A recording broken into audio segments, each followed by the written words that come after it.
Bismillahirrahmanirrahim. Today we will start chapter number 2, the basic financial statement के financial statement कौन सी होती हैं, basic financial statement कौन सी होती हैं. Before going to start chapter number 2, हम ऐसा करते हैं कि देख लेते हैं कि लास्ट लेक्चर में हमने क्या क्या चीज़ों को कवर किया. एक इसमें रिवीजन हो जाएगी और वो सारी चीज़ें आपको जो है दोबारा आपके माइंड में आ जाएंगी. और आई होप कि जो है चैप्टर नंबर 1 आपने जो है थारोली जो है वो स्टडी कर लिया होगा. एक्चुअली जब हम आपको लेक्चर दे रहे होते हैं तो उसमें हम आपको ऐसी चीज़ें जो है बता रहे होते हैं जिसमें आप थोड़ी सी प्रॉब्लम जो सी आपको पेश आ रही हो, या अगर आप खुद स्टडी करें तो उसमें आपको प्रॉब्लम पेश आए. तो उसमें से बहुत सारी चीज़ें ऐसी होती हैं जो हम सेल्फ स्टडी के लिए छोड़ देते हैं कि हम एक्सपेक्ट करते हैं कि जब आप लोग बुक को खुद पढ़ें, थारोली पढ़ें, तो आपको वो चीज़ें जो सी है वो समझ आ जाएं. तो इसलिए जब भी लेक्चर ख़त्म किया जाए या जहाँ तक भी लेक्चर किया जाए तो आप उसको जाके घर पे डिटेल जो है वो थारो स्टडी जो है उसमें कर लें. और उसको सम टाइम आप उसको 1 टाइम पढ़ते हैं तो आपको चीज़ें क्लियर नहीं होती, सेकंड टाइम पढ़ते हैं तो वो चीज़ें मोर क्लियर हो जाती हैं. और कुछ चीज़ें ऐसी होती हैं जो प्रीवियस लेक्चर में जो है मिस हो जाती हैं या मैं बताना चाहता हूँ तो मेरे पास टाइम नहीं होता, तो वो नेक्स्ट लेक्चर में जो है हम उसको रिवाइज़ कर लेते हैं. या क्वेश्चन जो है इस किस्म का जहन में आ जाता है तो नेक्स्ट लेक्चर में मोर क्लियर जो है वो हो जाती हैं. तो प्रीवियस लेक्चर में हमने क्या किया था कि हमने एक ये बात डिस्कस की थी कि ये जो अकाउंटिंग इंफॉर्मेशन है या अकाउंटिंग स्टेटमेंट्स जो सी बनाई जाती हैं, ये स्टेटमेंट्स बनाई जाती हैं for the stakeholders. Stakeholders वो होते हैं जिन्होंने डिसीजन लेना होता है. तो या इन अदर सेंस हम ये भी कह सकते हैं कि ये इंफॉर्मेशन डिसीजंस मेकर्स के लिए बनाई जाती हैं. जब वो स्टेटमेंट्स को देखते हैं तो उसके बाद they are enable to make decision. तो जब वो डिसीजन कर लेते हैं तो उसके बाद क्या होता है कि इकनॉमिक एक्टिविटीज़ जो है वो परफॉर्म की जाती है. तो ये स्टेटमेंट उनको एनेबल करती है किस चीज़ के लिए कि वो डिसीजन ले सकें, पॉजिटिव डिसीजन लें या नेगेटिव लें. पॉजिटिव मीन कि वो क्या करते हैं कि आया कि वो बिज़नेस में और इन्वेस्ट करते हैं या नहीं करते, या क्या होता है कि बिज़नेस से अपने पैसों को वापस निकाल लेते हैं. तो ये इन्फॉर्मेशन बेसिकली जो है डिसीजन मेकर्स के लिए जो है बनाई जाती हैं. सेकंड हमने क्या किया था, टाइप ऑफ बिज़नेस जो है वो स्टडी किए थे. मैं उसको रिपीट कर देता हूँ. 3 टाइप्स ऑफ बिज़नेस जो है वो हमने स्टडी किए थे. मैन्युफैक्चरिंग बिज़नेस था, मर्चेंडाइजिंग बिज़नेस था और सर्विस इंडस्ट्रीज सर्विस बिज़नेस को जो है वो हमने डिस्कस किया था. तो मैन्युफैक्चरिंग बिज़नेस में क्या होता है कि चीज़ें जो सी वो बनाई जाती हैं. लाइक कोई फैक्ट्री है जो चीज़ें बना रही हैं. फॉर एग्जांपल के टोयोटा की कंपनी है, सुजुकी की कंपनी है, वो क्या कर रही है कि टोयोटा गाड़ियाँ बना रही है, सुजुकी गाड़ियाँ बना रही है, मोटरसाइकिल्स जो सी हैं वो बन रही हैं. या कोई ऐसी कंपनी है लाइक कोका कोला की, पेप्सी की कंपनी है जो बेवरेजेस बना रही हैं. और उसके साथ साथ मतलब इस किस्म की सोनी की कंपनी है लाइक कि वो जो है टीवी बनाती हैं और इलेक्ट्रॉनिक इक्विपमेंट्स जो है वो बनाते हैं. तो ये सारी कंपनीज जो सी हैं they are involve in manufacturing business. क्या करते हैं, रॉ मटेरियल जो है वो ख़रीदते हैं, उसको जो है वो सेमी फिनिश या फिनिश प्रोडक्ट में बना के आगे कस्टमर्स को जो है वो सेल कर देते हैं या होल सेलर को सेल करते हैं. उसके बाद हमने पढ़ा था मर्चेंडाइजिंग. मर्चेंडाइजिंग क्या होता है, जिसमें ये जो मैन्युफैक्चरर हैं चीज़ें बना लेते हैं, या तो ये डायरेक्ट जो है कस्टमर को सेल करते हैं या ये आगे मर्चेंडाइज को सेल कर देते हैं. तो मर्चेंडाइज क्या करता है कि जो कस्टमर्स होते हैं वहाँ तक ये चीज़ें जो है वो सप्लाई करता है. अब मर्चेंडाइज जो है वो क्या करता है, सिर्फ फैक्ट्री से चीज़ों को लेता है, एक जगह पे उसको इकट्ठा कर देता है, इकट्ठा करने के बाद आगे कस्टमर को वो सेल कर देता है. इसकी मैंने एक आपको बहुत बड़ी अच्छी एग्जांपल दी थी, मेट्रो स्टोर जो है पाकिस्तान में, that is the good example. बाहर के मुल्कों में क्या वॉलमार्ट जो है, अब मेट्रो क्या करता है कि ये फैक्ट्री से डायरेक्ट चीज़ें जो है वो उठाता है और उस पर कस्टमर्स को डिस्काउंट दे के आगे जो है वो सेल कर देता है. और a large number of product जो है आपको अंडर वन रूफ जो है वो अवेलेबल होती हैं. एक छत के अंदर बहुत सारी चीज़ें जो सी अवेलेबल होती हैं. अगर आपने मेट्रो का विज़िट किया है तो आपको याद आ रहा होगा कि वहाँ से छोटी चीज़ लेके बड़ी से बड़ी चीज़ तक आपको जो है जितनी भी ज़रूरियात ज़िंदगी की चीज़ें जो सी वो अवेलेबल होती हैं. लाइक बुक स्टोर है कि मुख्तलिफ सेकेंड एग्जांपल बुक की ले लेते हैं, बुक स्टोर की ले लेते हैं कि मुख्तलिफ कंपनीज की किताबें जो सी हैं एक जो है वो रूफ के अंदर आपको मिल जाती हैं। और अमेज़ॉन बुक स्टोर जो है वो काफ़ी मशहूर जो है, उसमें आपको जो है मुख्तलिफ जो सी हैं बुक्स जो है आपको मिल जाएंगी। कुछ टॉयज़ की कंपनीज जो है वो काफ़ी मशहूर हैं, उसकी भी एग्जांपल दी थी आपको कि मुख्तलिफ कंपनीज़ के जो है वो टॉयज़ जो है आपको अंडर वन रूफ जो है वो मिल जाते हैं ऑन स्पेशल प्राइस। थर्ड हमने डिस्कस किया था सर्विस जो है वो इंडस्ट्रीज़ को, कि सर्विसेज ऐसी प्रोवाइड की जाती हैं जिसमें आपको जो है कुछ कंपनीज ऐसी होती हैं जो सर्विसेज का बिज़नेस जो है वो परफॉर्म करती हैं, लाइक के डिज़नी जो है, डिज़नी लैंड जो है, that is the good example कि जो आपको सर्विसेज प्रोवाइड करते हैं। उसके बाद हमने पढ़ा था टाइप ऑफ ऑर्गेनाइजेशन, जिसमें हमने 3 टाइप्स जो है वो पढ़ी थी। पार्टनर सोल प्रोप्राइटरशिप, जिसमें अकेला ऑनर होता है, वो पूरे बिज़नेस को जो है वो परफॉर्म करता है, उसकी लाइबिलिटीज़ जो सी हैं वो अनलिमिटेड होती हैं, रिसोर्सेज उसके पास कम होते हैं, पैसे कम होते हैं, जो उसके पर्सनल पैसे होते हैं वही उस बिज़नेस में जो है वो लगा सकता है, लेकिन उसके पास फ्रीडम होता है कि वो बिज़नेस को जिस तरह चाहे मैनेज कर सकता है, उस पर किसी जो है उसकी पाबंदी नहीं आती, किसी और बंदे की पाबंदी नहीं होती, वो अकेला ऑनर होता है, इंडिपेंडेंटली जो है उस बिज़नेस को रन कर रहा होता है। लेकिन वन बिग डिसएडवांटेज जो है, बल्कि 2 बड़े डिसएडवांटेज कौन कौन से होते हैं, एक तो ये होता है कि जो है उसकी लाइबिलिटीज़ जो सी हैं दैट इज़ अनलिमिटेड, और दूसरा जो फंडिंग होती है that is limited.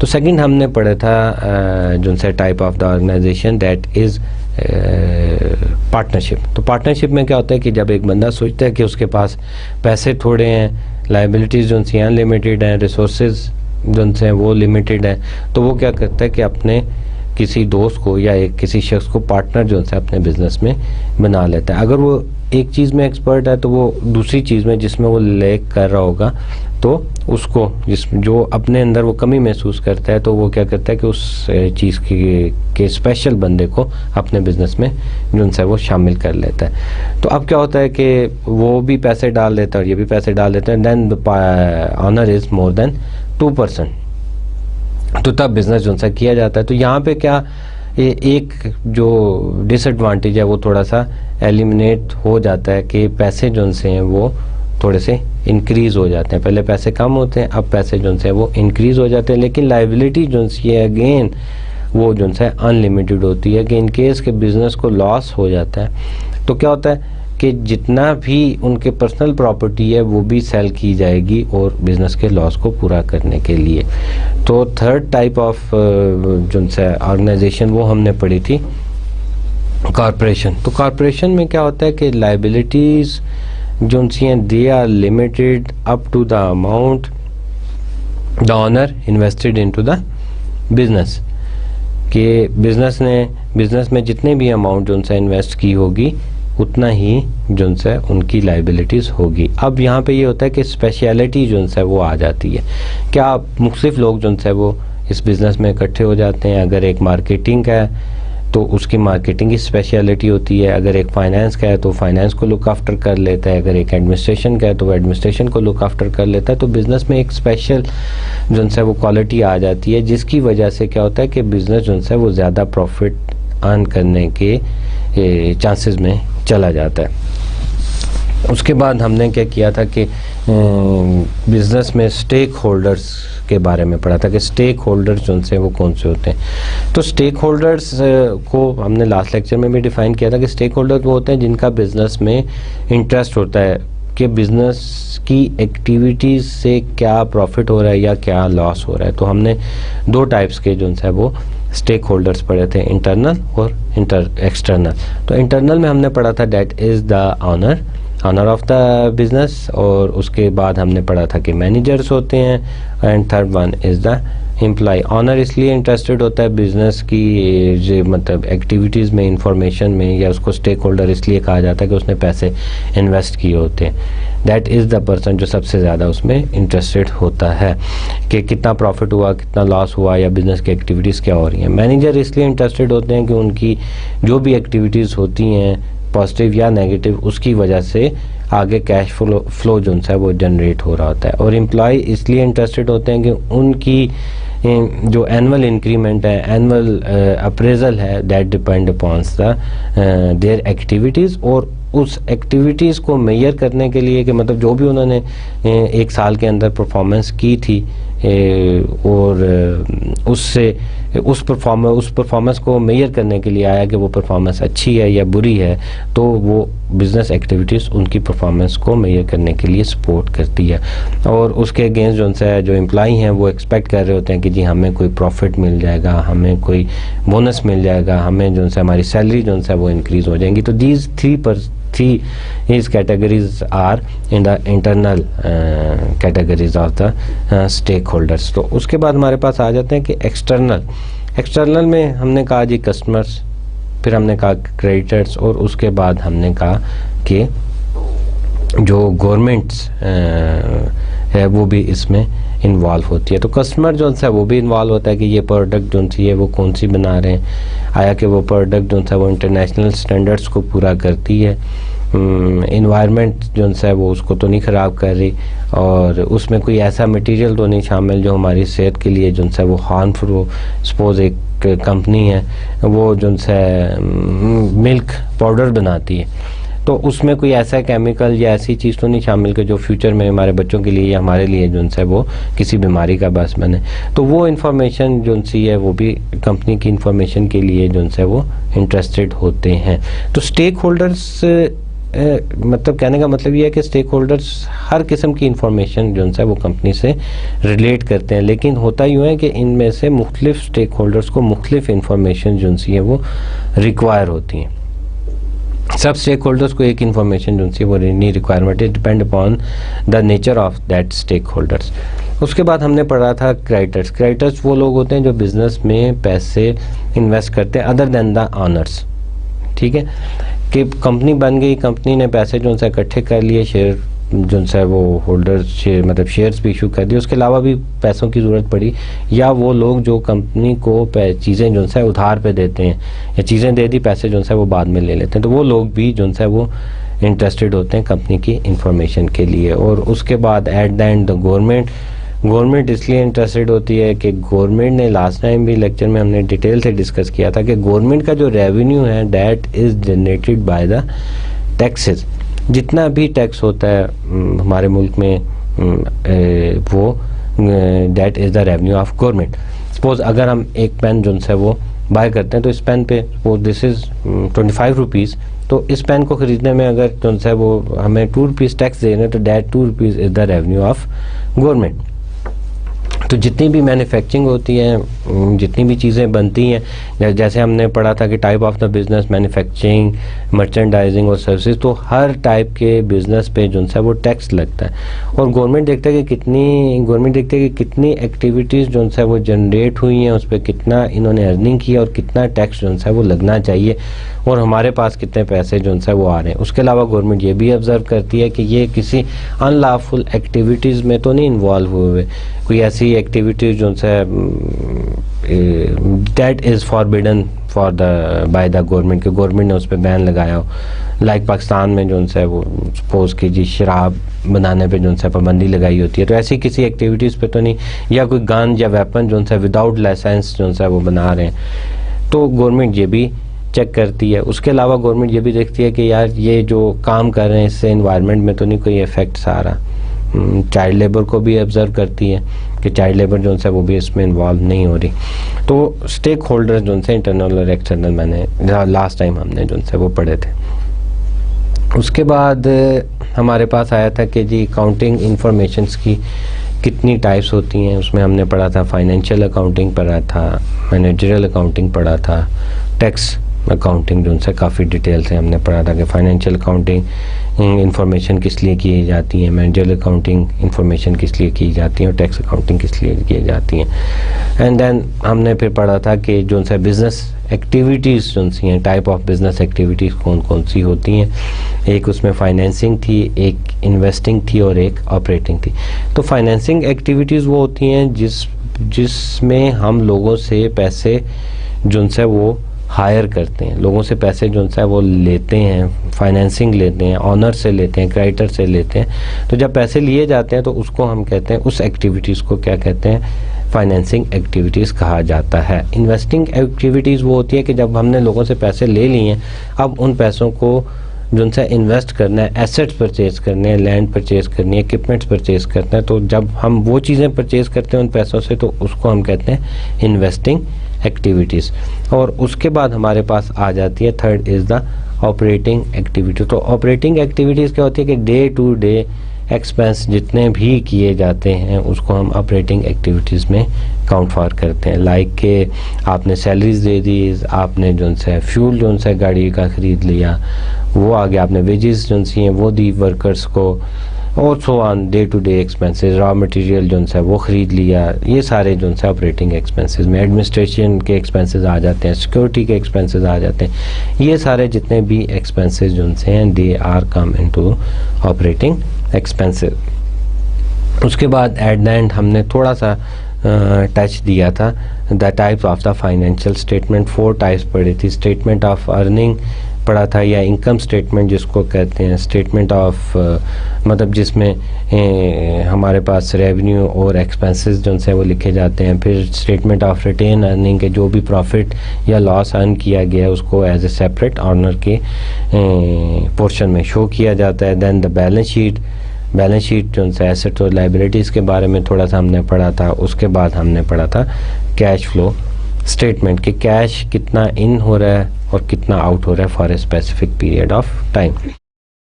Now come to the lecture number 2 कि आज हमने क्या पढ़ना है, the conceptual framework of the accounting के अकाउंटिंग में हमने क्या क्या चीज़ों को शामिल करना है। एक उसका कॉन्सेप्ट बनाएंगे, एक फ्रेमवर्क बनाएंगे कि उसमें कौन कौन सी चीज़ें आएंगी, कहाँ आएंगी, कैसे आएंगी, और वो क्या क्या चीज़ें जो सी होती हैं। What to present in the financial statement के फाइनेंशियल स्टेटमेंट में किन चीज़ों को शामिल किया जाता है, कौन कौन सी ऐसी इकोनॉमिक एक्टिविटीज़ हैं जिनको हम फाइनेंशियल स्टेटमेंट में शामिल करेंगे। Decision about the alternative way of reporting the economic event के जितने भी इकोनॉमिक इवेंट है, पहले मैंने आपको बताया था कि इकोनॉमिक एक्टिविटीज़ जो सी हैं वो शामिल की जाएंगी। अब जितने भी इकोनॉमिक एक्टिविटीज़ हुई हैं, इवेंट हुए हैं, उनको किस तरह और अल्टरनेटिव वेव्स जो हैं वो क्या क्या होंगे, किस किस जगह पे उनको प्रेजेंट किया जाएगा।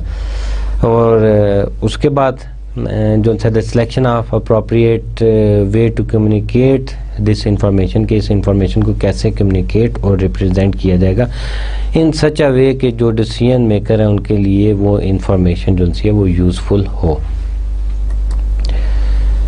कंसेप्चुअल फ्रेमवर्क को हम जो है 4 मेन सेक्शन में जो है वो डिवाइड कर लेंगे। The objective of the financial reporting के फाइनेंशियल रिपोर्टिंग के क्या ऑब्जेक्टिव होते हैं, qualitative characteristics of accounting information के उसके क्वालिटेटिव मतलब क्या क्वालिटीज़ होती हैं अकाउंटिंग इंफॉर्मेशन की, elements of the financial statements उसके क्या क्या एलिमेंट्स हैं, recognition and the measurement criteria.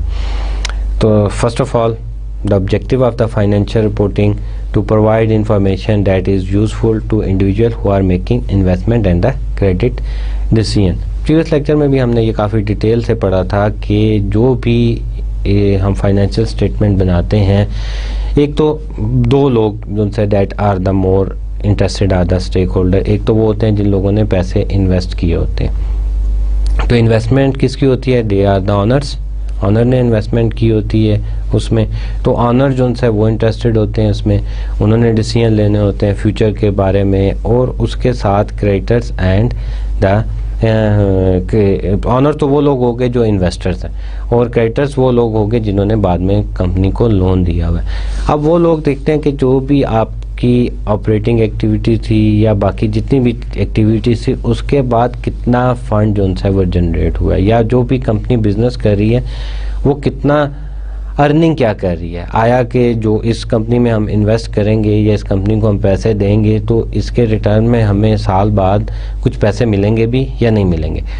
तो फर्स्ट जो ऑब्जेक्टिव होता है फाइनेंशियल रिपोर्टिंग का वो ये होता है कि जो भी फाइनेंशियल स्टेटमेंट आप बना रहे हैं वो इन सच अ वे बनाएं में that provide the full information to the decision maker. वो आपने जो से एक प्रॉपर स्टैंडर्ड्स पे बना ली, उसके बाद क्या हुआ कि जी जो क्रेडिटर्स हैं और इन्वेस्टर हैं उन्होंने उस स्टेटमेंट को देखा और उसके बाद इन्होंने फ्यूचर का जो है वो डिसीजन ले लिया कि आया कि अपनी इन्वेस्टमेंट को कंटिन्यू रखें या विड्रॉ कर लें या वट एवर।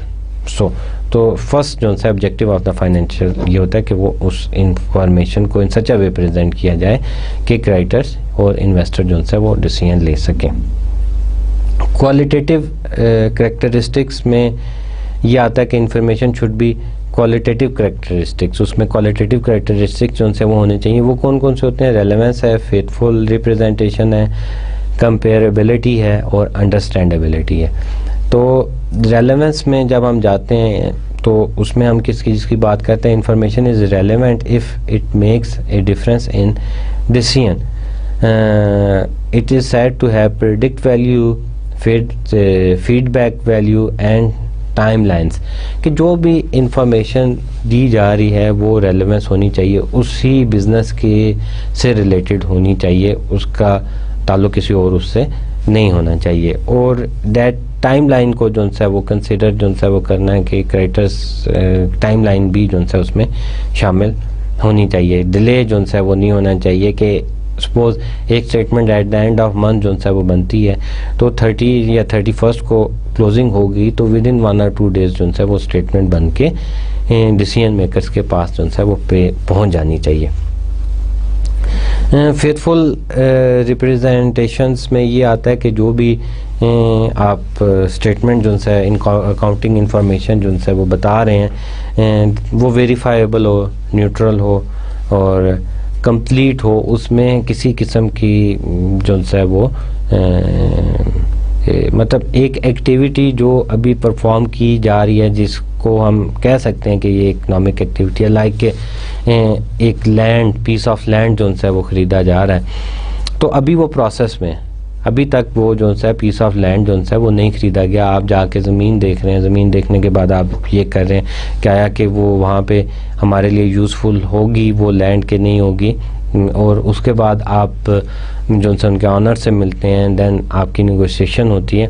तो suppose this process start in the month of January, तो जनवरी में ये प्रोसेस स्टार्ट हुआ तो जनवरी में आप अपनी बैलेंस शीट में लैंड को नहीं शो कर सकते अनलेस कि वो लैंड आपने जो है वो ख़रीद ना ली हो। तो इसलिए जो भी इंफॉर्मेशन आप बता रहे हैं वो वेरीफाइबल हो, न्यूट्रल हो और कंप्लीट हो, उसमें कोई जो है वो मतलब उसका कहने का मतलब ये है कि उसमें ये नहीं होना चाहिए कि वो शॉर्ट इंफॉर्मेशन हो कि जिससे डिसीजन मेकर्स को डिसीजन लेने में प्रॉब्लम आ रही हो।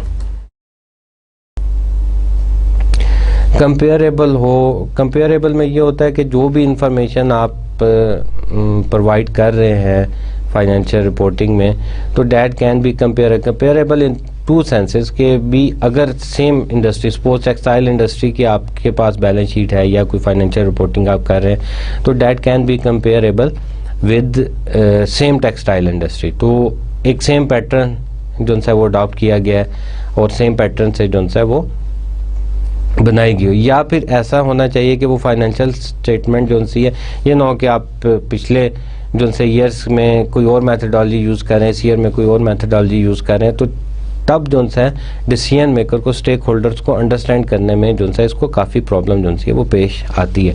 तो डैट कैन बी कंपेरेबल, अगर 1-2 साल की परफॉर्मेंस को कंपेयर करना हो तो that is easily comparable. Understandability उसमें होनी चाहिए कि एक एवरेज यूज़र जो है वो अंडरस्टैंड उसको कर सके, मोस्ट कॉम्प्लिकेटेड ना हो। जो डिसीजन मेकर हैं में भी सम टाइम जो है वो इतने पढ़े लिखे नहीं होते तो वो जस्ट कुछ चीज़ों को देख के जो है वो अंदाज़ा लगाते हैं कि ठीक है हम इसमें इन्वेस्टमेंट करने के लिए तैयार हैं। तो अगर वो ज़्यादा जो है वो हो तो उसमें जो है ज़्यादा कॉम्प्लिकेटेड होगी तो डिसीजन मेकर के लिए जो है वो प्रॉब्लम आएगी। एलिमेंट ऑफ फाइनेंशियल स्टेटमेंट्स के, फाइनेंशियल स्टेटमेंट में कौन कौन सी चीज़ें जो हैं वो शामिल होती हैं?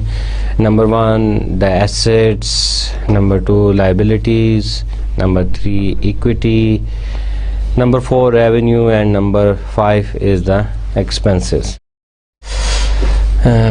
Recognition and measurement criteria, accountant को इस चीज़ की ज़रूरत होती है कि जो भी इकनॉमिक एक्टिविटी जो है परफॉर्म हुई है उसको कहाँ पे जो है वो रिकॉर्ड किया जाए और उसको किस तरह मेजर किया जाए। तो उसके लिए उसको ज़रूरत होती है अजम्पशंस की, प्रिंसिपल की और कंस्ट्रेन की जो है वो ज़रूरत होती है।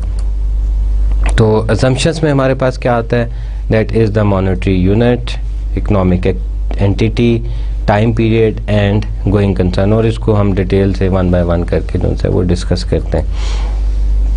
मॉनेटरी यूनिट अजम्पशन में क्या होता है, only those things that can be expressed in terms of money should be included in the accounting record. तो ऐसी चीज़ों को जो है वो रिकॉर्ड किया जाता है जिसमें मनी जो है वो इन्वॉल्व हो एट प्रेजेंट और इन फ्यूचर। आपने कोई चीज़ जो है वो ख़रीद ली है और अभी पैसे नहीं दिए तो उसको जो है उसको भी अकाउंटिंग रिकॉर्ड में रिकॉर्ड किया जाएगा, या आपने पैसे दे दिए और कोई चीज़ जो है आपने फ्यूचर में जो है वो ख़रीदनी है तो उसको भी रिकॉर्ड किया जाएगा। जिसमें भी पैसा इन्वॉल्व होगा उन तमाम एक्टिविटीज़ को जो है अकाउंटिंग इंफॉर्मेशन में, अकाउंटिंग रिकॉर्ड में रिकॉर्ड किया जाएगा। आपकी मुलाकात किसी दोस्त से हुई है, ऐसी एक्टिविटीज़ को जो है वो अकाउंटिंग रिकॉर्ड में रिकॉर्ड नहीं किया जाएगा, या दो कंपनीज के चीफ एग्जीक्यूटिव आपस में मिले हैं और उसको जो है वो रिकॉर्ड नहीं किया जाएगा। कोई भी ऐसी एक्टिविटी जिसमें मनी इन्वॉल्व हो। हाँ, अगर वो दोनों किसी होटल में मिले हैं, वहाँ पे कोई खर्चा हुआ है और उन दोनों ने कोई एग्रीमेंट किया है तो उस खर्चे को जो है वो रिकॉर्ड किया जा सकेगा और उस एग्रीमेंट को रिकॉर्ड नहीं किया जाएगा, लेकिन डिटेल्स में लिख दिया जाएगा। और उसमें ये भी एज्यूम किया जाता है कि जो भी मॉनेटरी यूनिट आप यूज़ कर रहे हैं, डॉलर यूज़ कर रहे हैं, पाउंड यूज़ कर रहे हैं, रुपीज़ यूज़ कर रहे हैं, वो स्टेबल हो, इन्फ्लेशन उस पर इतनी ज़्यादा अफेक्ट ना हो रही हो। उसके बाद हमारे पास आ जाते हैं economic entity. Every economic entity can be separately identify and accounted for.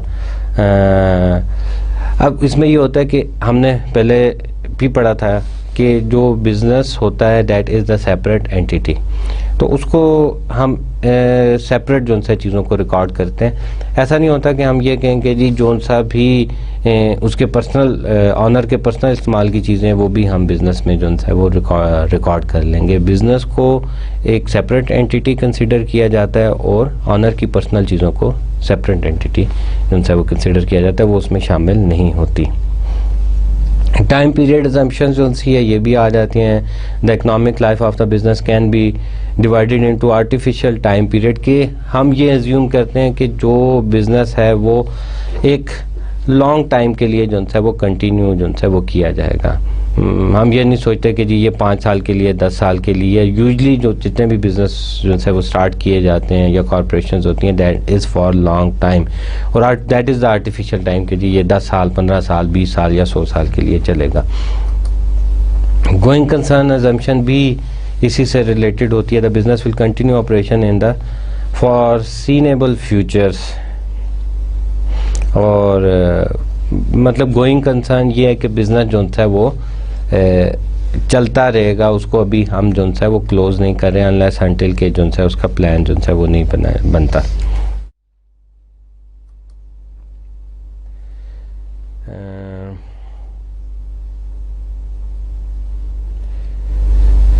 अब हम जो है वो फाइनेंशियल स्टेटमेंट के इंट्रोडक्शन की साइट पे जाते हैं कि फाइनेंशियल स्टेटमेंट जो है वो होती क्या है। लास्ट लेक्चर में भी हमने थोड़ा सा इसमें जो है वो वर्किंग की थी कि आपको बताया था कि फाइनेंशियल स्टेटमेंट्स होती क्या हैं और कौन कौन सी चीज़ें कहाँ पे आती हैं। Company prepare interim financial statement and annual financial statement, कि कुछ कंपनीज ऐसी होती हैं जिनको हर महीने जो है फाइनेंशियल स्टेटमेंट की ज़रूरत होती है, कुछ ऐसी होती हैं जो डेली बेसिस पे अपनी वर्किंग को जो है वो चेक करती हैं, और कुछ कंपनीज ऐसी होती हैं जिनको एनुअली जो है, एनुअली तो बाय लॉ जो है वो रिक्वायर है कि आपने at the end of financial year जो है अपनी सारी फाइनेंशियल पोजीशंस को शो करना है। सबसे पहले जो हमारे पास आती हैं financial statement, basically there are 3 types of the financial statements: balance sheet, income statement and statement of cash flow, और इन सब चीज़ों को हम कंसिडर करेंगे एज ए कॉरपोरेशन, एक कॉरपोरेशन के हिसाब से।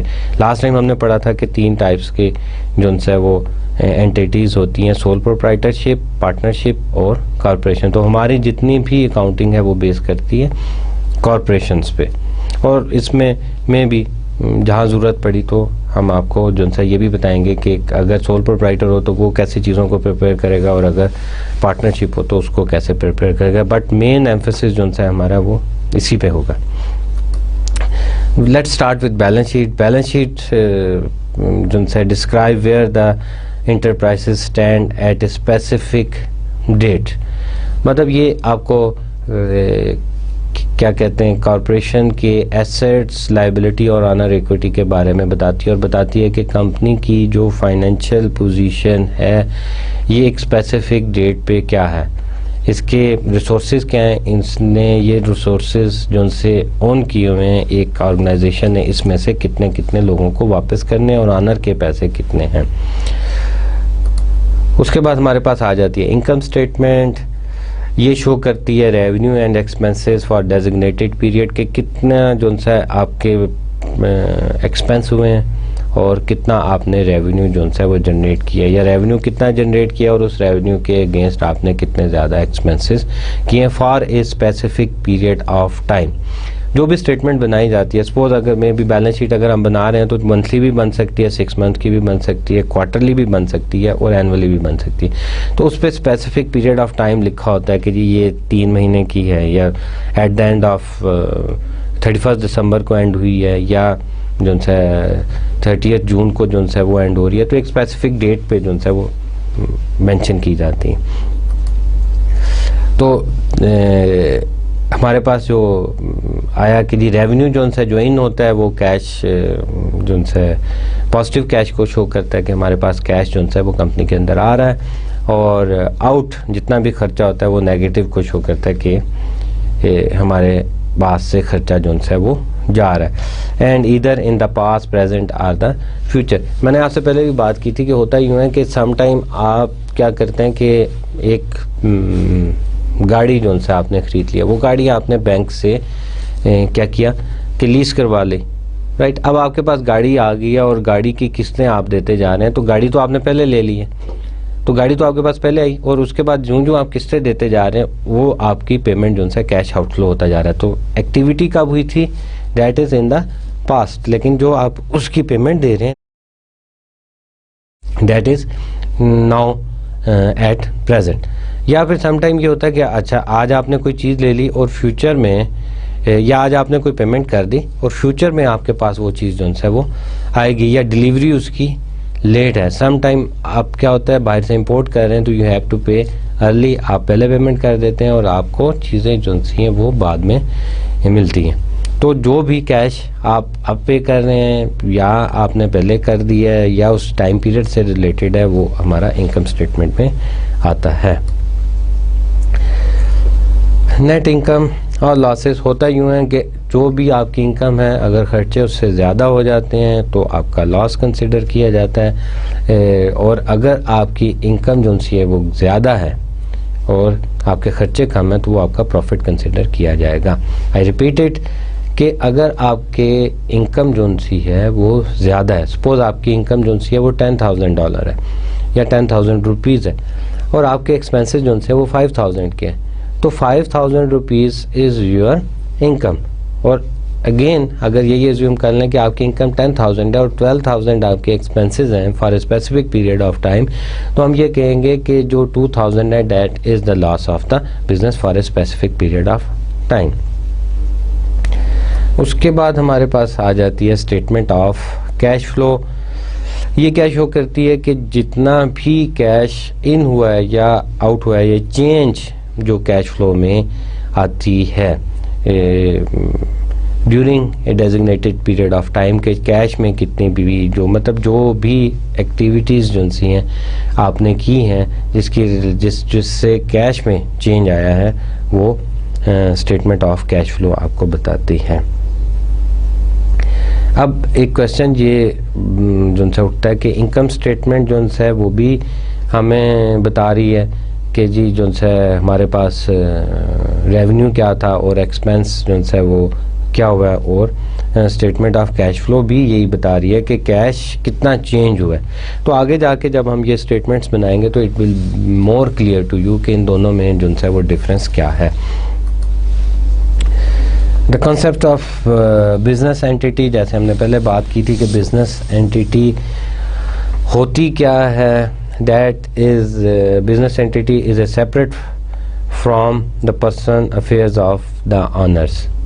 ऐसा नहीं होता कि एक बंदा बिजनेस स्टार्ट कर रहा है तो वो क्या करे कि जी ठीक है, जब उसको दिल किया अपनी सैलरी के अलावा अकाउंट्स में गए पैसे निकाल लिए, बेगम का दिल किया बेगम के लिए पैसे निकाल लिए, बच्चों का दिल किया बच्चों के लिए पैसे निकाल लिए। नहीं, इस तरह पॉसिबल नहीं होता। बिज़नेस के जो पैसे हैं वो बिज़नेस के लिए इस्तेमाल होते हैं और जो उसकी ऑनर की सैलरी होगी वो उसके पर्सनल यूज़ के लिए इस्तेमाल होगी।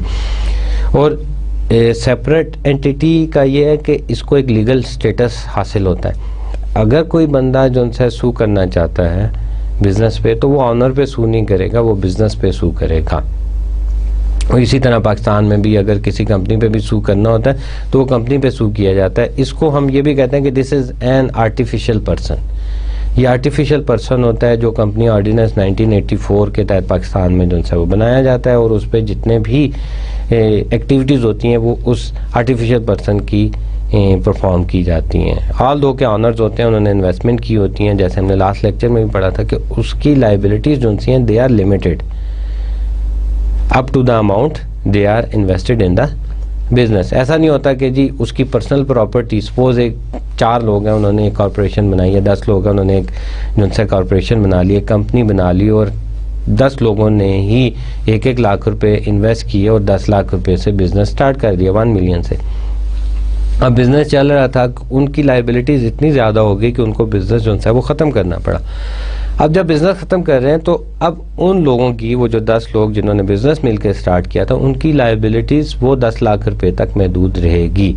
ऐसा नहीं होगा कि उनकी गाड़ियाँ, पर्सनल चीज़ें जो सी हैं उसको भी सेल कर दिया जाए, क्योंकि it is the responsibility of the creditors जो उसमें पैसे इन्वेस्ट कर रहे हैं तो वो फाइनेंशियल स्टेटमेंट्स को देख के ही इन्वेस्ट करते हैं ना। तो ये उसकी रिस्पॉन्सिबिलिटी होती है कि वो फाइनेंशियल स्टेटमेंट को देखे और उनको उतने पैसे जो है वो दे सके। अगर वो उसको नहीं एनालाइज कर सका, उसको नहीं पढ़ सका, तो इसका मतलब ये हुआ कि गलती जो सी है वो इन्वेस्टर की है या क्रेडिटर्स की है कि जो पैसे दे रहा है, ठीक है, क्रेडिटर्स की गलती है क्योंकि उसने गलत जो है वो परसीव किया है। तो आई होप कि ये आपको जो है बिजनेस एंटिटी, आर्टिफिशियल पर्सन जो है वो क्लियर हो जाएगा। अब हम जो है स्टार्ट लेते हैं the statement of financial position. Previous में देखें कि जी हमने देखा था जो है वेगा बॉन्ड ट्रेवल एजेंसी जो है उसी की हम जो है क्या कर रहे हैं कि financial statement of financial position को देखते हैं। सबसे ऊपर आपने जो है वो लिखा है कि जी वेगा बॉन्ड ट्रेवल एजेंसीज, उसके बाद बैलेंस शीट और दिसंबर 31, 2002। तो इसमें अगर हम ये देखें कि जी हमारे पास 2 साइड्स आती हैं, एसेट्स और लायबिलिटीज़ की और ऑनर इक्विटी की। तो इसका मतलब है कि इसके कंपोनेंट्स जो हैं वो 3 मेजर कंपोनेंट्स आते हैं और जिसमें सब हेड जो है हमारे पास आ जाते हैं। और आप ये भी देखें कि जो है बैलेंस शीट जो है वो बराबर है, that is assets are 300,000 and liabilities are 300,000।